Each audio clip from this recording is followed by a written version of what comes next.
Most people typically want to do logic games in the order given, do question 1, 2, 3, and so on, but that isn't always the order that makes the most sense for you.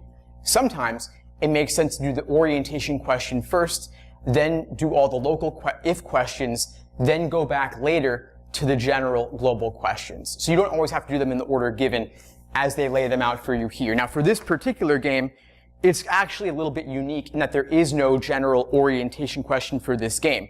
They jump right in with an if question, then question 3 is also if, the other 3 are all general in nature. And so if you were totally lost on this game, I might suggest do questions 1 and 3 first, then go back and do questions 2, 4, and 5. That is a viable, valid strategy to consider.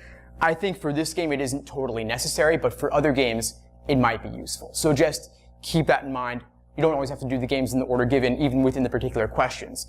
As for the set of 4 games overall within a section, I think generally you want to do all 4 games in the order given. If you're aiming for a 160 or 165 plus, I think it's worthwhile, of course, to attempt all 4 games and just run through them all. There's no sense in looking at game 3 and saying, oh, that's kind of hard, I'll skip it and come back to it later, because you've already invested yourself a bit up front in reading that game, and then you have to dive back into it later. So you have to kind of play around with things and see what works for you. But generally, I do the 4 games in the order given, but the questions within a game, I might consider jumping around a little bit.